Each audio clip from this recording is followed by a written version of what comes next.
खंड मुक्त विश्वविद्यालय में बिना पद और आदेश के 56 लोगों की नियुक्तियों का मामला सामने आया है और वहीं ऑडिट में इसका खुलासा होने के बाद मामले में वित्त सचिव अमित नेगी ने उच्च शिक्षा सचिव को आवश्यक कार्रवाई करने के लिए पत्र भी लिखा गया। लेकिन मामला नेताओं और अफसरों के चहेतों की नियुक्ति से जुड़ा होने की वजह से पत्र लिखने के 1 साल बाद भी कार्रवाई नहीं हुई। शासन देश की अगर ये स्वीकृति तो उन पर भी नियुक्ति शासन के आदेश के बिना नहीं होगी और ये नियम संविदा, दैनिक वेतन, कार्य प्रभारित, नियत वेतन, अंशकालिक एवं तरदर्थ नियुक्तियों पर लागू होगा।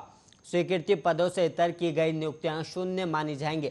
आदेश में यह भी कहा गया है कि अगर इस तरह की कोई नियुक्ति भविष्य में की गई हो तो उनके पारिश्रमिक का भुगतान संबंधित अधिकारी के वेतन पेंशन से किया जाएगा। इसके अलावा संबंधित अधिकारियों के खिलाफ कार्रवाई भी की जाएगी और शासन के इस आदेश के बावजूद उत्तराखंड मुक्त विश्वविद्यालय में पद और शासन के आदेश के बिना कई लोगों की तैनाती कर दी गई है।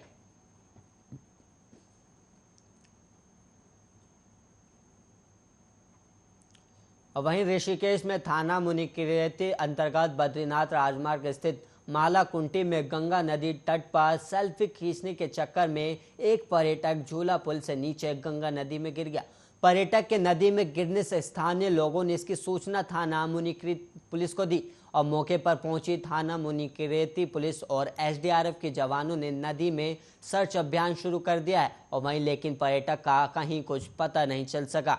मुनिकीरेती थाना पुलिस ने बताया कि सोमवार दोपहर करीब 2 बजे को उन्हें सूचना मिली कि मालाकुंटी में कुछ पर्यटक मौज मस्ती की फेर में झूला पुल पर सेल्फी खींच रहे थे और इस दौरान एक पर्यटक का अचानक पैर फिसल गया और वो सीधा गंगा नदी में गिर गया।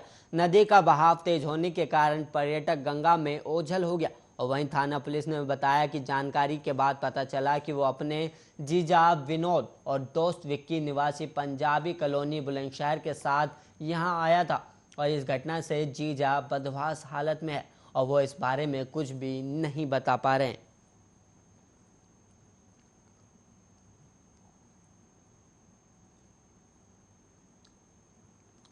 हरिद्वार के काशीपुरा क्षेत्र में बीमारी से जूझ रहे बेटे की मौत के सदमे में पिता ने भी फांसी लगाकर आत्महत्या कर ली। घटना सोमवार की है। पिता पुत्र की मौत से मोहल्ले में मातम पसरा हुआ है। पुलिस को कोई सुसाइड नोट नहीं मिला और वहीं काशीपुर निवासी रंजित धाकड़ रानीपुर मोड़ स्थित एक दुकान पर काम करता था।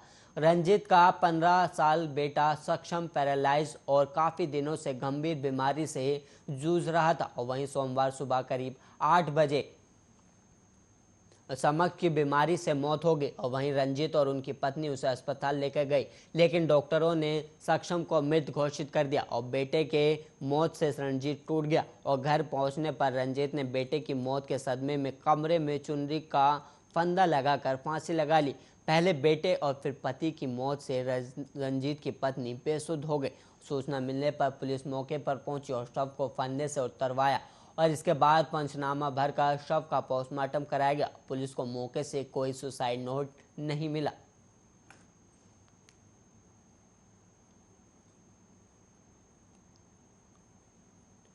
दुनिया के सबसे ऊंचाई पर स्थित गुरुद्वारा और सिखों के पवित्र तीर्थ स्थल श्री हेमकुंड साहिब भले ही इस बार अभी तक श्रद्धालुओं के लिए पूरी तरह से बंद है, लेकिन आम पर्यटकों के लिए खुला हुआ।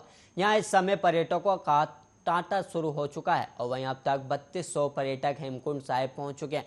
जहां पर्यटक फूलों की घाटी जा रहे हैं, वहीं हेमकुंड साहिब का भी रुख कर रहे हैं। यहां पवित्र सरोवर और बाहर से गुरुद्वारा श्री हेमकुंड साहिब में आसपास खिले रंग बिरंगे फूल।